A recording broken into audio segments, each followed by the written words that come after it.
সুপ্রিয় দর্শক শ্রোতা, আশা করি আপনারা ভালো আছেন। আজকে আমি লেগ চিকেন বিরিয়ানি করে নিয়েছি আর দেখিয়ে দিচ্ছি কেমন হয়েছে। খুব সুন্দর একটি কালার হয়েছে আর খুব ভালো হয়েছে, এমন ইয়ামি হয়েছে।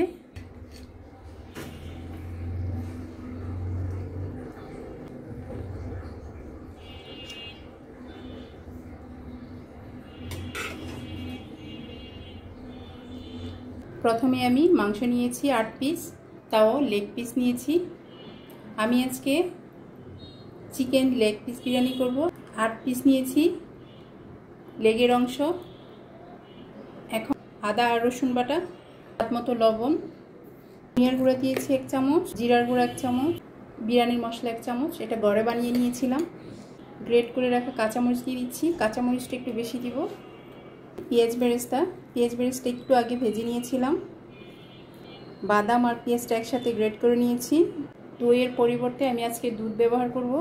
ছোটো সাইজের একটি লেবু দিয়েছি পুরোটা, একটা গ্রেট করে রেখেছিলাম, অল্প দিব।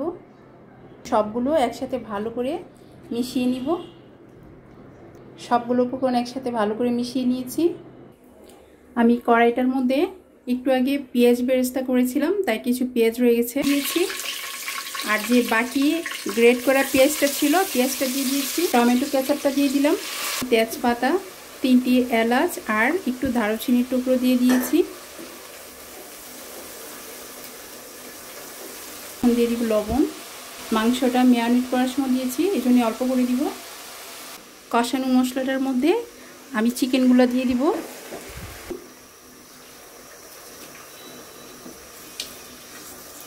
এখন ঢাকনা দিয়ে দিব। এখন দেখিয়ে দিচ্ছি কেমন হয়েছে।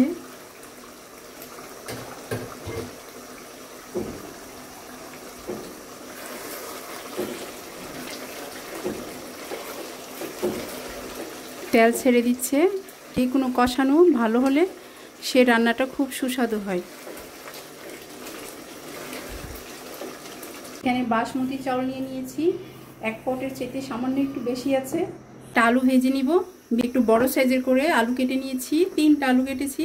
এখন এগুলো সামান্য সামান্য ভেজে নিব।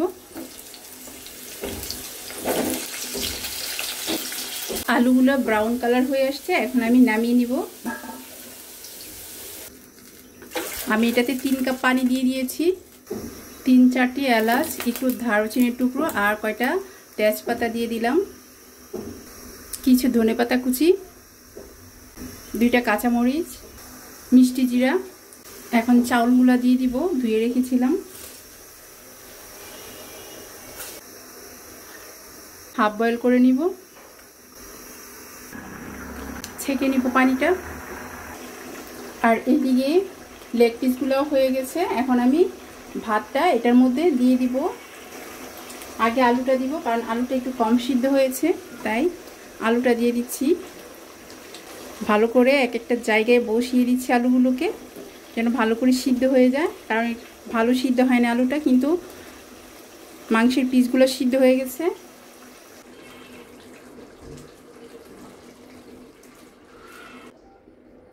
রাইসগুলো দিয়ে দিয়েছি আর ভালো করে সিদ্ধ করিনি, হালকা সিদ্ধ করেছি। এখন বাকিটা সিদ্ধ হবে। আর চাউল তো অল্প, কারণ আমাদের ঘরে লোক সংখ্যা কম। খুব সুন্দর একটা স্মেল বেরিয়েছে। পেঁয়াজ বেরেস্তাটা দিয়ে দিয়েছি, কালার এটা দিয়ে দিচ্ছি। আর দিয়ে দিচ্ছি ঘি।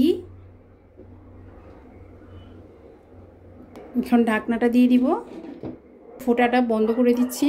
এটা বন্ধ করে দিয়েছি। এটা একেবারে লো হিটে দিয়ে এটা কিছুক্ষণ এভাবে রান্না করে নিব। দেখিয়ে দিচ্ছি কেমন হয়েছে। খুব সুন্দর একটি কালার হয়েছে আর খুব ভালো হয়েছে। সুপ্রিয় দর্শক শ্রোতা, দেখতে পাচ্ছেন কত সুন্দর হয়েছে বিরিয়ানিটা। অনেক ভালো সিদ্ধ হয়েছে। অনেকের তো শক্ত হয়ে থাকে, আবার অনেকে নরম হয়ে যায়। আমার বিরিয়ানিটা অনেক সুন্দর হয়েছে।